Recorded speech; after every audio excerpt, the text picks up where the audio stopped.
Entonces hoy es viernes 23 de diciembre del año 2022, son las 5:01 p.m. hora de México y hoy día vamos a comenzar el repaso del capítulo 1 del compendio de la Abhidhamma, que es Cheta Sangaha, que es el compendio de la conciencia. Entonces yo voy a hacer una pequeña introducción, porque yo sé que ahí Sarana hizo un, ¿cómo se llama eso? ¿Cajuts? ¿Qué es? Kahoot. Sí. Después, nos enseñará usted eso.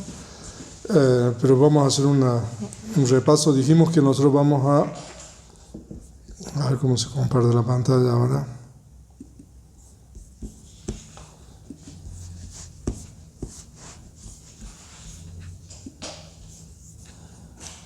Bueno, entonces ahí estamos. Supongo yo que ustedes están viendo la pantalla, la presentación, ¿no? Y en el capítulo 1 nosotros estudiamos las palabras de elogio. Bueno, en el capítulo 1 nosotros estudiamos todas las 89 o 121 conciencias y nosotros utilizamos ese diagrama para ponerlas en orden y espero de que ustedes estén familiarizados con el mismo. Es muy importante que estemos bien familiarizados con eso porque en los capítulos siguientes esto va a servirnos de mucho. Entonces, y hoy día vamos a proceder al repaso de las conciencias con Asobana en Pali, que son las conciencias no hermosas. Y ese es un nombre técnico que se usa en Abhidhamma para referirse a las 12 conciencias insanas, que son la primera columna, y las 18 conciencias sin raíz, que es el segundo grupo de 3 columnas. Ahora, cuando estudiamos el capítulo 1, nosotros estudiamos primero de que hay 4 realidades últimas, ¿no? El párrafo número 2, ustedes pueden revisar el libro, que son la conciencia, Cheta, los factores mentales, Chetasika, la materia, Rupa, y el Nirvana. Y nosotros también explicamos en el capítulo 1 de que el Buda enseñó 2 realidades: la realidad convencional, los conceptos, y la realidad última. Y la realidad convencional es la realidad, el nombre en Pali es Sammuti, que significa eso que ha sido establecido de común acuerdo. Y la realidad última, que es esas 4 cosas, que son la conciencia, los factores mentales, la materia y el Nirvana. Y el estudio de la Abhidhamma prácticamente está dedicado a estudiar estas 4 realidades últimas, que, como muchas veces lo he explicado, son los componentes finales de la existencia. O sea, de que en el Udana, el Buda dice, ¿no?, que él descubrió lo que se llaman los Dhammas. Los Dhammas son las realidades últimas. Y entonces los Dhammas son los componentes finales de la realidad. Entonces el Buda descubrió eso y también las condiciones que permiten que esos Dhammas existan. Y es a través de esos Dhammas que nosotros podemos construir, se dice, la realidad conceptual. Es porque existen los Dhammas, las realidades últimas, que es posible que los seres construyamos la otra realidad, que es la realidad conceptual. El descubrimiento del Buda, desde un punto de vista ontológico, vamos a usar términos de filosofía, es el descubrimiento de los componentes finales de la realidad y las condiciones que permiten que esos componentes existan. Y desde un punto de vista soteriológico de salvación, No, normalmente nosotros decimos que el Buda descubrió las 4 nobles verdades, es lo mismo. Todo depende cómo uno haga la narrativa de esto. O sea que ese descubrimiento en realidad pertenece a esa realidad que existe por su propia naturaleza intrínseca. O sea que cada uno de los Dhammas existe, es real, porque tiene una naturaleza intrínseca propia, inmutable. ¿Qué significa eso? Eso significa que cada vez que un Dhamma surge, preserva su naturaleza intrínseca. O sea, y ese Dhamma siempre tiene la misma naturaleza intrínseca cada vez que surge, ¿no? O sea, de que independientemente del periodo de tiempo, pasado, presente, futuro, cuando un Dhamma surge, preserva esa naturaleza intrínseca, que nosotros también le llamamos lakkhana o característica. Y también los Dhammas son interpersonales, en el sentido de que la naturaleza intrínseca de un Dhamma en un ser, de ese Dhamma es el mismo que la naturaleza intrínseca de ese mismo Dhamma en otro ser. O sea, de que en el tiempo y en el espacio, digamos, los Dhammas, cada uno de esos Dhammas tiene siempre la misma característica. Entonces, bueno, ese es el descubrimiento del Buda, y ese descubrimiento le permitió al Buda alcanzar la iluminación de Buda, ¿no? Y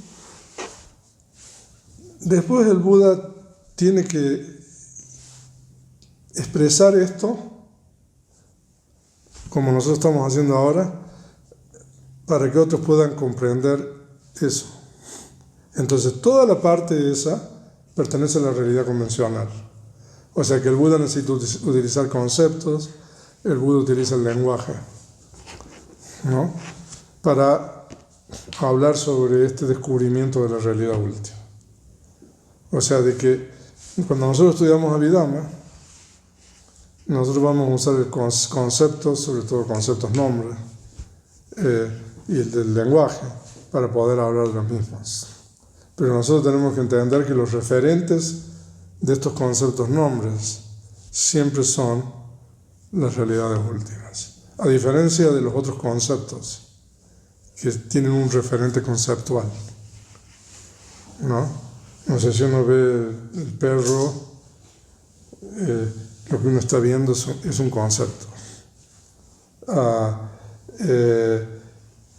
Pero en el caso de las realidades últimas, los referentes son siempre, el concepto es un concepto nombre, pero el referente es una realidad última.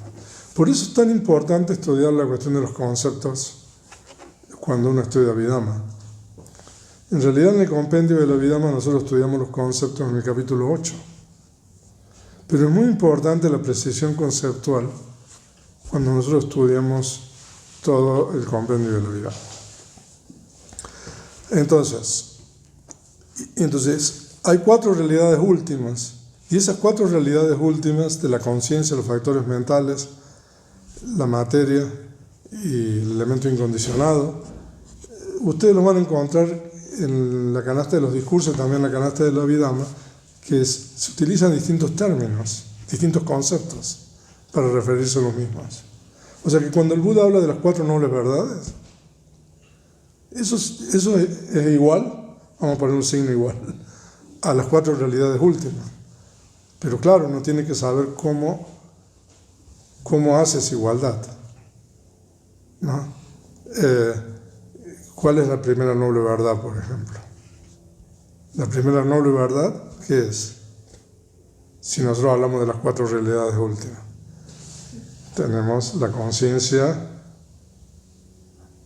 los factores mentales, pero no toda la conciencia y los factores mentales son parte de la primera noble verdad.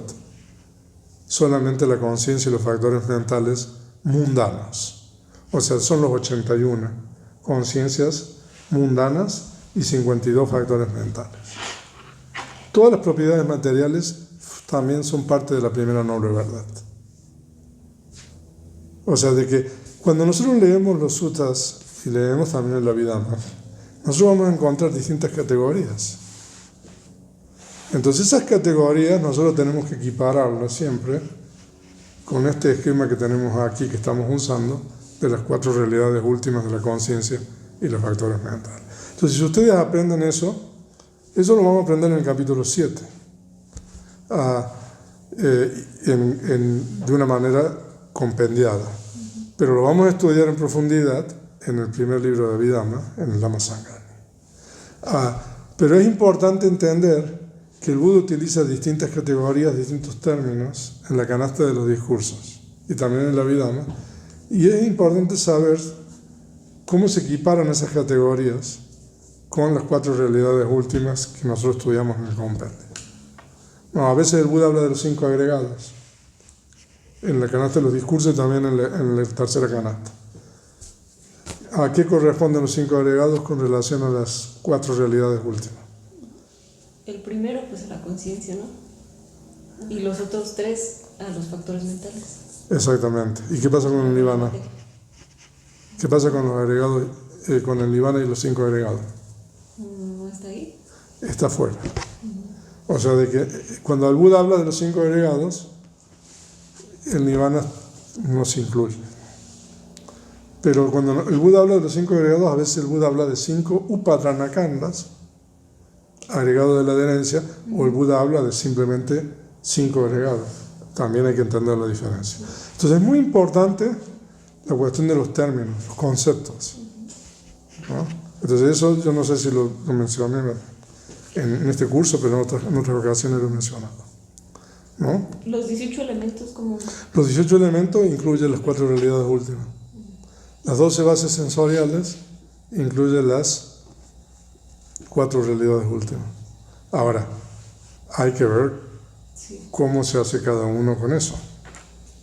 Si quieren, pueden ir al final del capítulo 7, hay un cuadro donde ustedes pueden ver la equiparación con relación a eso. Entonces es muy importante la terminología, ¿no? Entonces, por eso cuando hablamos nosotros de la importancia de la Abhidhamma, una de las cosas que el venerable Siddhanta lo decía, pero eso está, digamos, en el Atasalini, en el comentario del primer libro de Abhidhamma, que la Abhidhamma es indispensable para adquirir una clara y correcta comprensión de la enseñanza del Buda en la canasta de los discursos, ¿no?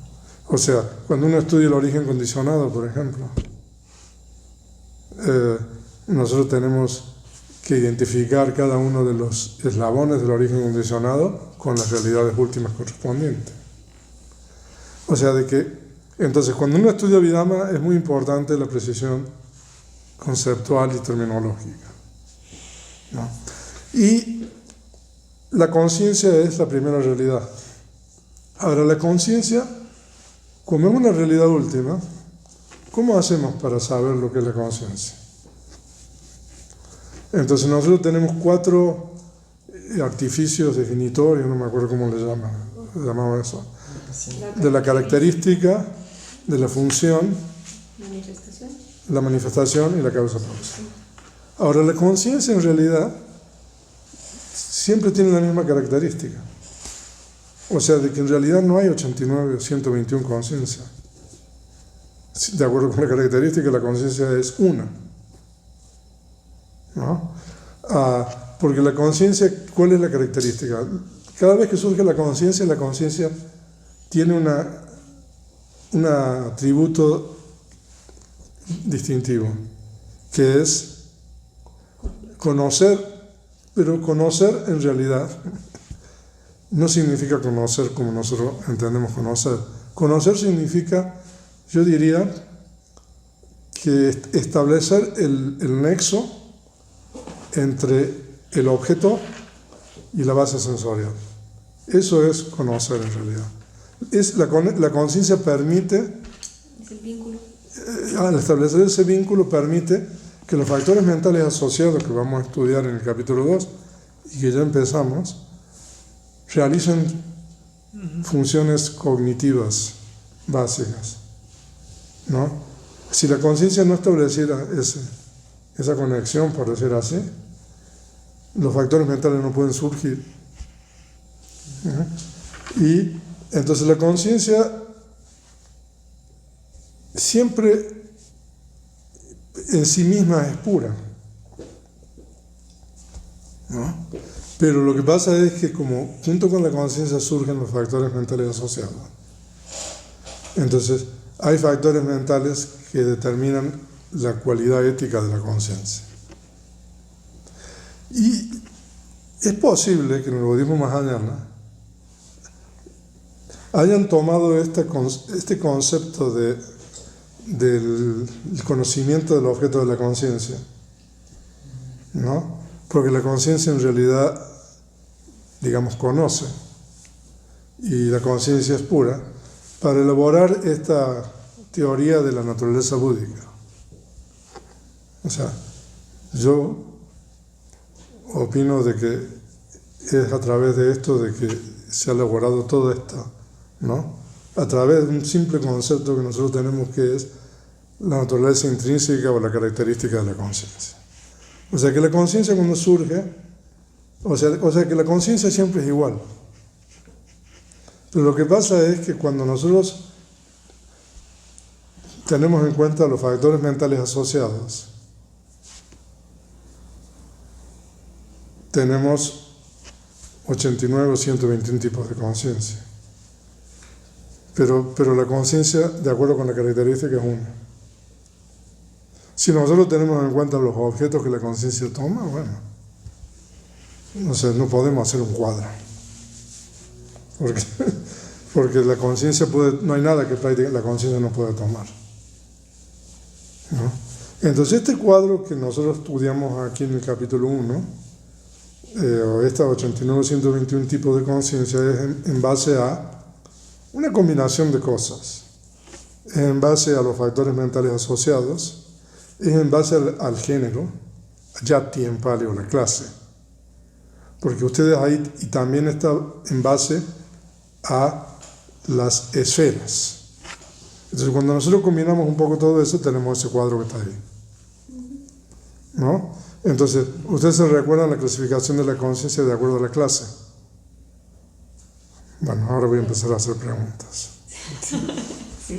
Entonces, adelante. ¿Cómo se clasifica la conciencia de acuerdo con la clase? Levanten la mano. A ver. Sí, adelante.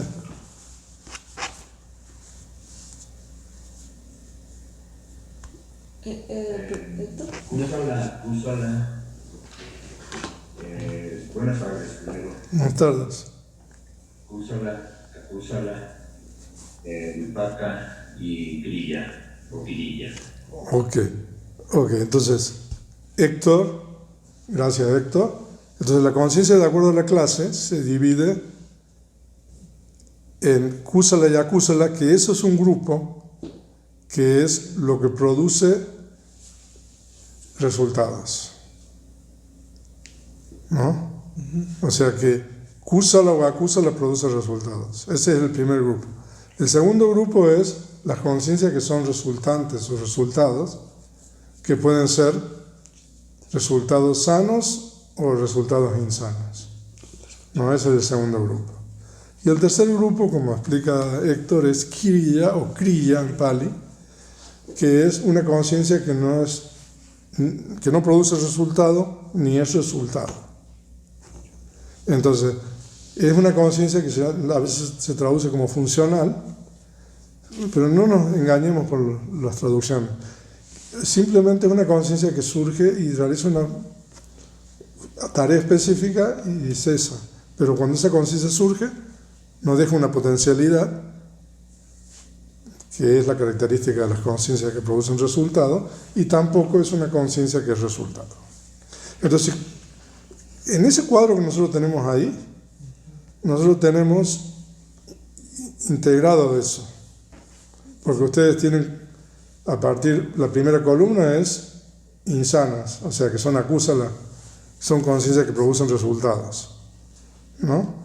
Y el segundo grupo son conciencias sin raíz Y dentro de la conciencia sin raíz tenemos las dos primeras columnas. La primera columna son resultantes insanas. O sea, de que la primera columna es el resultado de la primera columna. Ahora, ¿cómo cada una de las 12 se relaciona con las 7 esas de la primera columna? Eso lo vamos a estudiar en el capítulo 5. ¿No? Y la segunda columna son resultantes sanas, hay 8 en ese caso, y las resultantes sanas son los resultantes de la tercera columna, que son las hermosas, del tercer grupo, hay 8.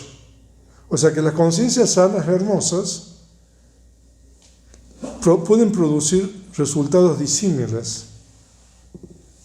O sea, que pueden producir alguna de las 8 sin raíz, que también eso lo vamos a estudiar en el capítulo 5, y también pueden producir la segunda columna de 8 resultantes hermosas.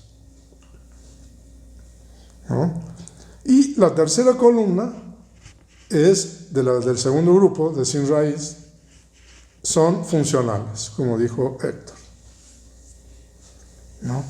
O sea, de que en esos dos grupos que vamos a estudiar hoy día, nosotros tenemos ya todas las clasificaciones. Y también la conciencia se clasifica por esferas. En Pali es avacha. ¿No? Ahora, la conciencia no necesariamente está ligada a un plano de existencia. Por eso se utiliza el término avachara o esfera. Porque nosotros, por ejemplo, somos seres de la esfera de los sentidos, de un plano de los sentidos, el plano humano. Y nosotros, si no practicamos nada, digamos, si no, nosotros siempre vamos a experimentar las conciencias esas, las 54, que están ahí.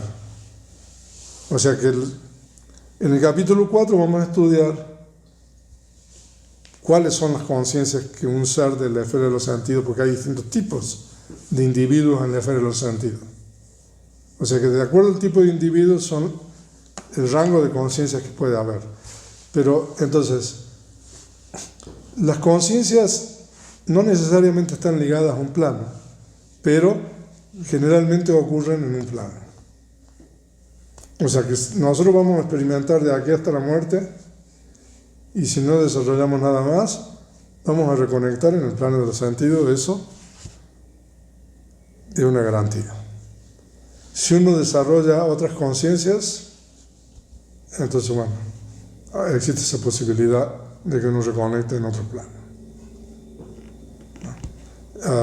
Entonces, también la clasificación de esas 89 o 121 conciencias está basada en las esferas, ¿no? Entonces, y hay unos colores ahí en ese cuadro: rojo, azul y verde, para distinguir las conciencias de acuerdo al factor mental de Vedana, que es la sensación. Y es un factor mental muy importante. Entonces, por eso nosotros tenemos los colores. Rojo es placer, azul es ni placer ni desplacer, le llamamos indiferencia, y verde es desplacer. Y el desplacer puede ser mental o asociado con el cuerpo, pero siempre la sensación es mental, ¿no? Entonces, el primer grupo se divide en 3 secciones, las conciencias insanas, y esas 3 secciones está basada en las raíces, ¿no? Hay factores mentales que en Pali se llaman hetu, que es el opuesto de ahetuka, que es el segundo grupo, que son factores mentales que le dan firmeza a la conciencia. O sea, una conciencia con raíz es una conciencia que es una conciencia firme. Y las raíces pueden ser raíces insanas, que son loba, dosa, moja, apego, enojo e ignorancia, y las raíces hermosas, que son aloba, no apego, adosa, no enojo, y amoja, no ignorancia. Entonces, en base a las raíces, entonces nosotros tenemos las primeras 8 en la primera columna, que son con raíz en el apego, ¿no? O sea que si ustedes quieren hacer un símil, por ejemplo, pueden visualizar la conciencia con raíz en el apego como planetas, o digamos como sistemas solares, ¿no? O sea, el apego es como, digamos, un sistema solar. El enojo es como otro sistema solar y la ignorancia es como otro. Entonces, y alrededor de ese sistema solar, por ejemplo, hay factores mentales que son planetas que giran. Entonces, por ejemplo, la concepción errónea pertenece al sistema solar del apego. La concepción errónea nunca va a surgir con las otras raíces, con la raíz del enojo. Ahora, pero el sol del apego y el sol, digamos, del enojo, también tiene ignorancia ahí. Porque la ignorancia es una raíz universal, ¿no? Entonces, por eso nosotros tenemos 8 conciencias con raíz en el apego, tenemos 2 con raíz en el enojo y 2 con raíz en la ignorancia. Entonces, ahora vamos a empezar las preguntas. Entonces, ¿quién puede explicar las 4 primeras con raíz en el apego? Levante la mano.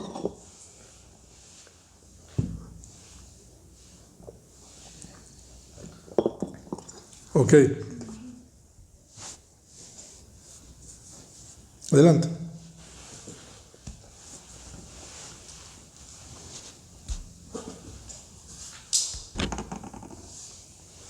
¿Sí? ¿Qué pasó? Pues, ¿Escuchas su nombre? Perdón. ¿Yo? No sé quién levantó la mano. Héctor. sí. ¿Usted va a decirla? En Pali. Si quiere.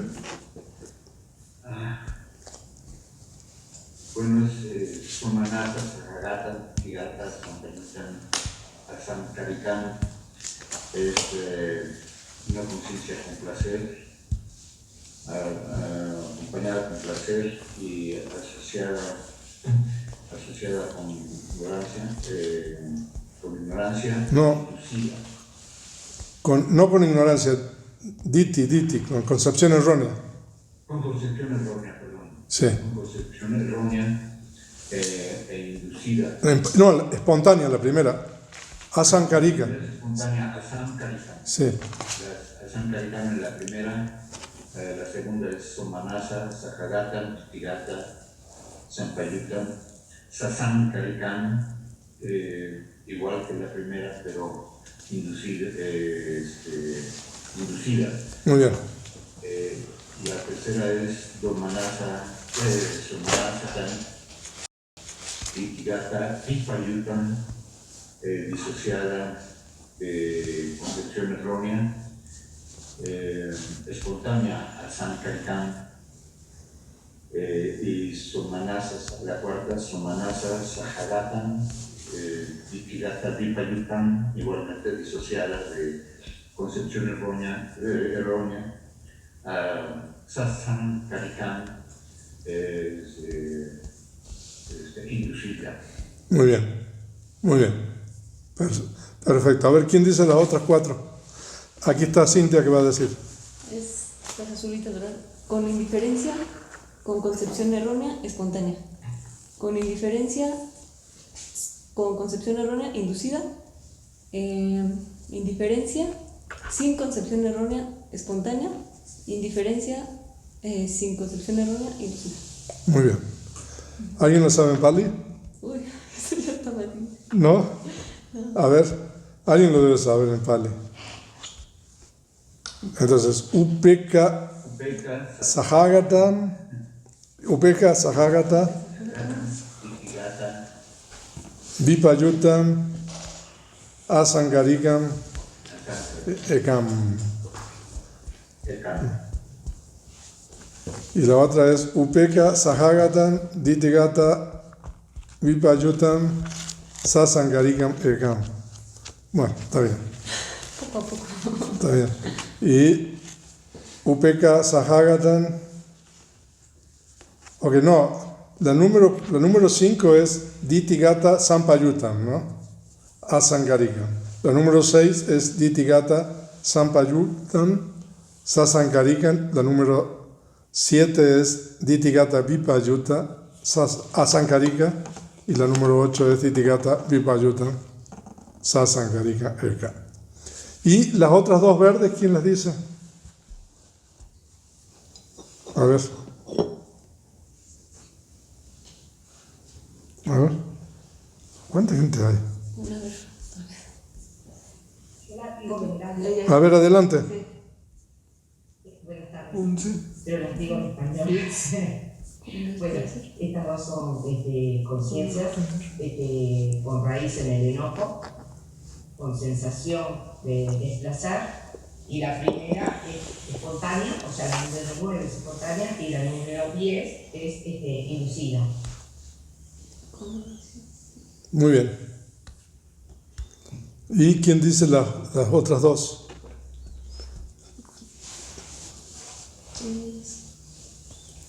Uno nuevo, por favor. Si no, bueno, Cintia, dígala. Pues esas son las de indiferencia, es con duda, la primera, Uh-huh. y la otra es agitación. Ok. Ahora, ¿alguien me puede dar un ejemplo práctico de la primera conciencia con placer, con concepción errónea, espontánea? A ver, adelante.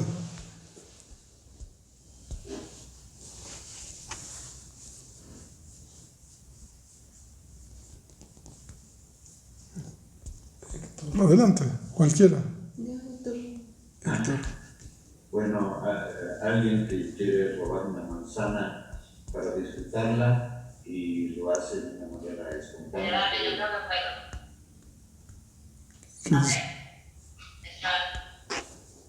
Marina. Está muy bajo su volumen, ¿no? Pues ahí está alto, ¿no? Sí está alto. Adelante.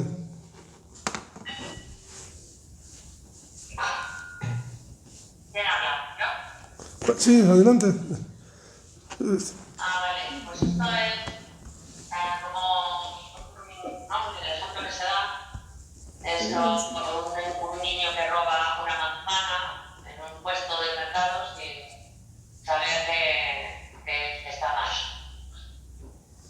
Okay. ¿Otro ejemplo que está en el libro? No, bueno, Y lo hace espontáneamente. Pero si sabe, ¿no? O sea, no es No concesionario. sabe que está mal.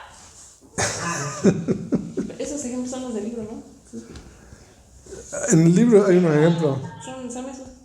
Ajá. Ahora, concepción errónea significa que uno cree que, por ejemplo, no hay una consecuencia kámica, por ejemplo. ¿No?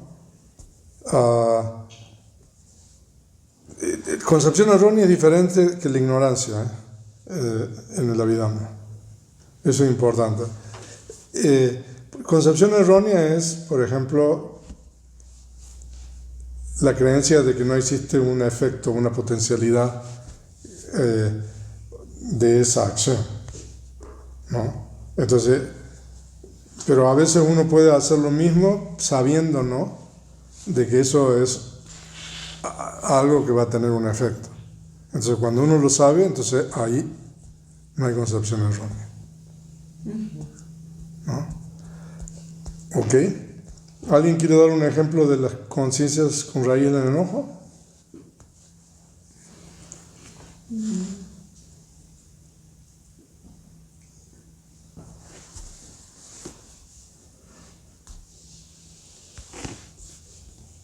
Un hombre que mata, lleno de ira.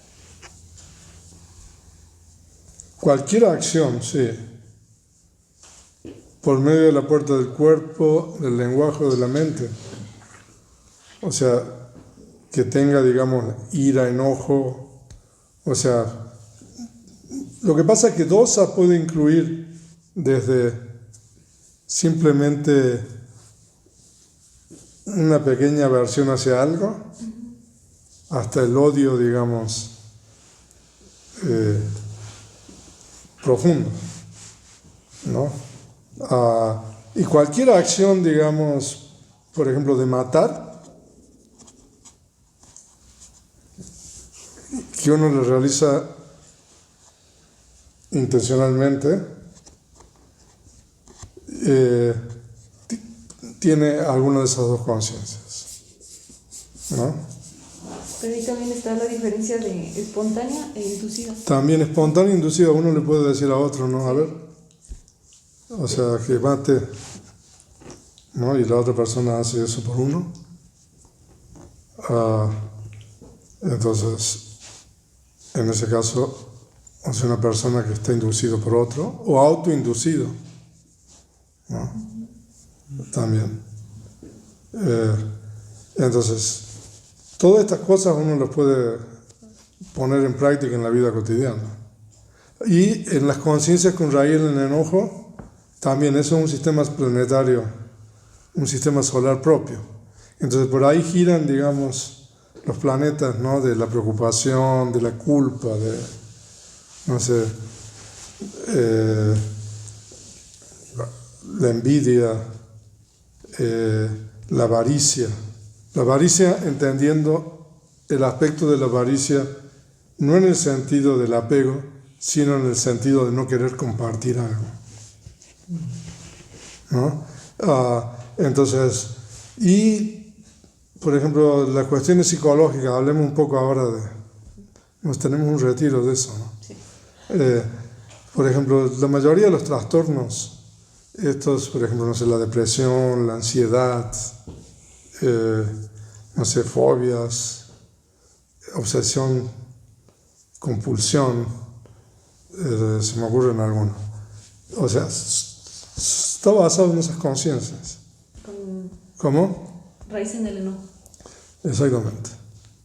O sea, que son esas conciencias las que predominan en ese tipo, si nosotros lo vemos, o sea, claro, hay toda una cuestión ahí más compleja, pero ahí funcionan esas conciencias.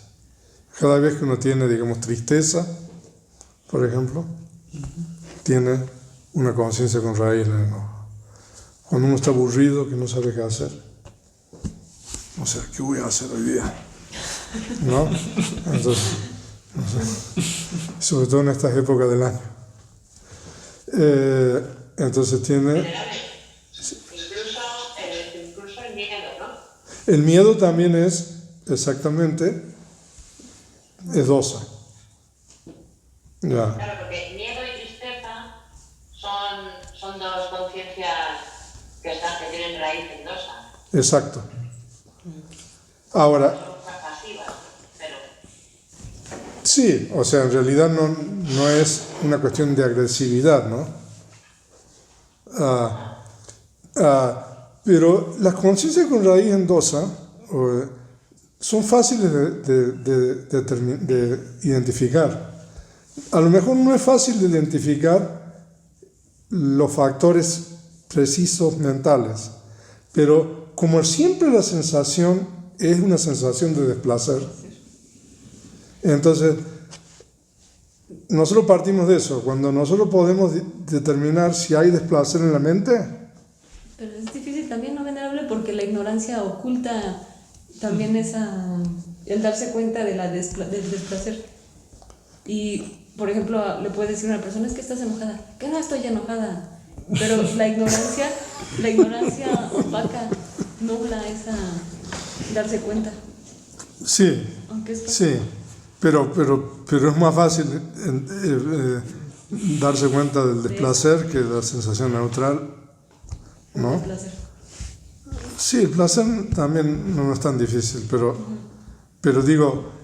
una regla que ustedes pueden tomar aquí es que cada vez que hay desplacer mental, no me estoy refiriendo al dolor, es una conciencia con dos. Ahora, es difícil, como dice Cintia, porque la ignorancia cubre, a lo mejor identificar a veces exactamente cuáles son los factores ahí mentales que están, ¿no? Pero bueno, si uno tiene miedo, yo creo que el miedo es fácil de darse cuenta, ¿no? No sé, ansiedad, preocupación, no sé, eso no son tan difíciles. Que uno tenga culpa, como dijo Marina. ¿Qué más? O sea, hay muchos factores. Remordimiento también, ¿no? Sí, pero la sensación de desplacer es un poco la marca distintiva de todas estas conciencias, ¿no? O sea, de que eso no es tan difícil de discernir, ¿no? Hay, no sé, como 3 manos levantadas, pero distintos colores las manos. Bueno, a ver, Anagarika. Porque ninguno de los de enojo se asocian con concepción errónea. La concepción errónea no puede estar junto con la conciencia del enojo, pero puede ser una condición de la conciencia con enojo. Porque la concepción errónea es simplemente evaluar incorrectamente la realidad. Y el enojo es simplemente rechazar algo, ¿no? Pero la concepción errónea puede ser una condición, o sea, en muchos casos, del enojo, ¿no? O sea, lo que hay que tener en cuenta también aquí es de que estas conciencias, como dijimos anteriormente, ocurren a una velocidad vertiginosa, ¿no? Y estas conciencias, vamos a estudiar en el capítulo 4, ocurren en procesos cognitivos, ¿no? Entonces, solamente una de todas estas puede estar en un proceso cognitivo, ¿no? Entonces, si uno tiene un proceso cognitivo, por ejemplo, de la puerta de la mente con enojo, entonces todas las conciencias de Yavana, que son 7, van a ser iguales. Pero volviendo a la pregunta de Sarana, la concepción errónea no puede estar junta con el enojo, pero puede ser una condición del enojo. A ver, había una persona que había levantado la mano que ya lo bajó. Había varios levantados ahí. Eran 3. A ver, Héctor. General, aquí una duda, nada más, con relación a la parata, patigata tamperitam, o sea, ese desplacer está asociado con aversión, que es algo que no nos gusta, es como dice la traducción, es un golpe en contra, ¿no? Como golpear en contra de algo, la agresión. Pero la pregunta, o la más bien la duda es, yo puse el ejemplo de que un hombre mata a otro lleno de ira, pero no necesariamente tiene uno que hacer alguna acción de ese tipo. Por ejemplo, si una cosa muy simple, alguien lo insulta a uno y sin razón o con razón, y uno se enoja, ese es un enojo solamente interno de uno. Es más, otro ejemplo más claro, más específico, y a mí me ha pasado lavando los trastes de la cocina, a veces pues sirve de meditación, pero otras veces me ha hecho enojar.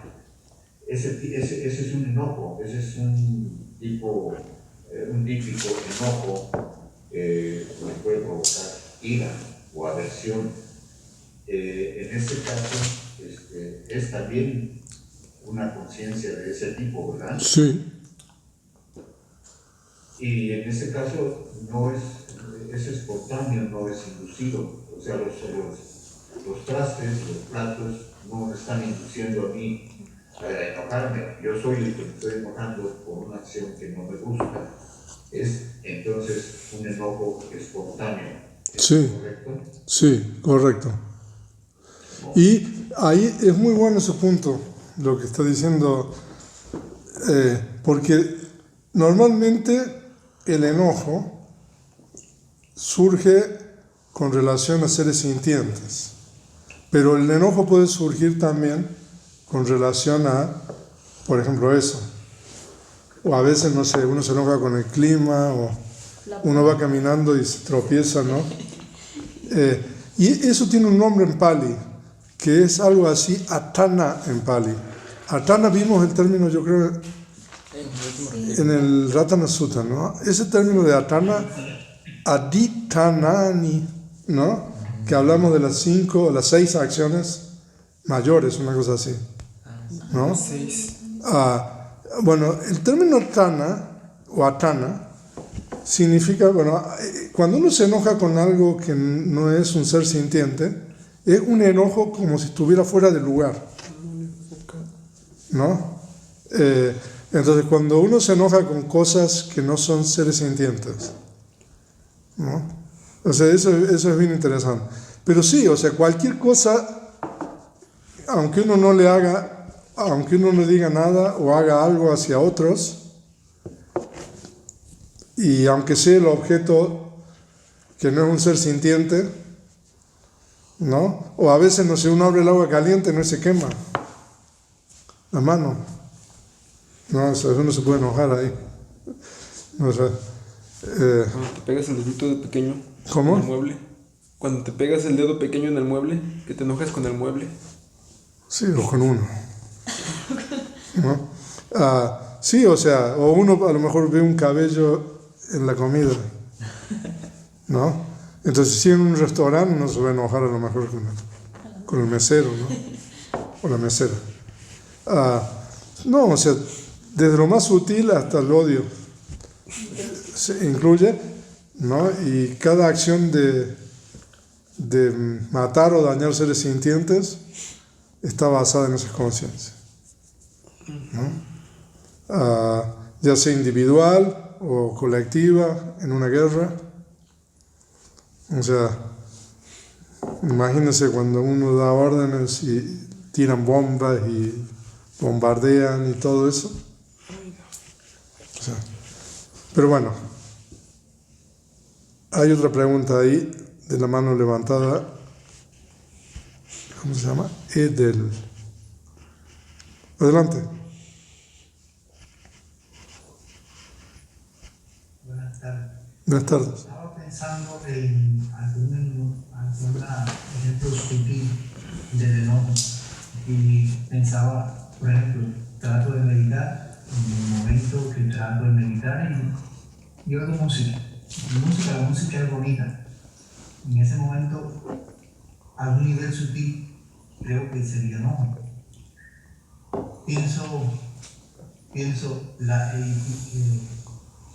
Pregunto, la vergüenza sería también enojo.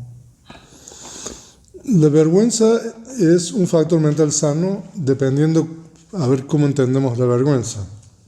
Pero hay dos factores mentales sanos, que uno se llama hiri y otapa. Hiri es vergüenza moral, que le llamamos, algo así, ¿no? Que es un estado de que uno como quien dice, ve algo insano y uno se retrotrae, digamos. Entonces ese factor mental es un factor mental sano. La vergüenza en ese sentido es un factor mental sano porque uno se dice así. Evita hacer el mal. Sí, o sea, es como si uno se retrae. Sí. Ajá. Se arrepiente. Sí, o sea, la vergüenza, hay uno que se llama hiri, que es con relación a los demás. O sea, yo no voy a hacer esto, o sea, un poco en consideración con los demás. Y el otro es otapa, que es con relación a uno mismo, ¿no? Y de acuerdo con el Buda, eso se llaman los protectores del mundo, esos factores. Eso lo vamos a estudiar en el capítulo 2. Se dice que en la medida que en una sociedad predominen estas cosas, esos factores de hiri y otapa, o sea, la sociedad va a estar bastante bien, ¿no? Pero yo una vez fui a dar una conferencia ahí a la universidad, aquí en Jalapa, sobre ética y todo lo demás, y bueno, me preguntaron, bueno, ¿por qué está tan mal todo? No, entonces yo les dije un poco eso, de que esos valores, esos factores de hiri y otapa están desapareciendo. Pero me acuerdo que había un político ahí que se dice, pero ¿cómo puede ser eso? O sea, no. O sea, a lo mejor es difícil entender eso. Pero sí, o sea, la vergüenza en este caso es un factor mental sano. ¿Ok? Bueno, y después tenemos las dos conciencias ahí. Yo no tengo reloj hoy día. Faltan 5 minutos. Pero tenemos que ver las 100 raíces. Y entonces, la duda, y tenemos que verlo como cajuts. La duda es la duda con relación al Buda, al Dhamma y al Sangha, a la práctica. También cuando estudiamos el Ratana vimos eso, ¿no? Y la agitación es simplemente, ¿qué significa udacha? Que la mente no tiene la habilidad de enfocarse correctamente en el objeto. O sea que por eso estos nombres es mejor estudiarlos en Pali y estudiar las características. Entonces, esas son las 12 conciencias insanas, y vamos a ver en el capítulo 2 que hay 14 factores mentales insanos que se asocian de distintas formas con esas 12 conciencias. Y después tenemos las conciencias sin raíz. Sin raíz, ajetuka, significa que no tienen ni raíces insanas ni raíces buenas. Esas conciencias, las conciencias sin raíz, son conciencias débiles, ¿no? Son conciencias que no son muy estables. Y las primeras 7 de la primera columna son resultantes insanas. Y cada vez que uno ve algo desagradable, cada vez que uno oye algo desagradable, cada vez que uno huele algo desagradable, cada vez que uno gusta algo desagradable, cada vez que uno experimenta un tacto con el cuerpo desagradable, esas son conciencias resultantes insanas. Ahora, ¿por qué tienen indiferencia las conciencias del ojo, del oído, de la nariz y de la lengua? ¿Y por qué tiene desplacer el cuerpo? Lo vamos a estudiar en el capítulo 3. O sea, o sea, hay una razón muy importante aquí, ¿no? Que tiene que ver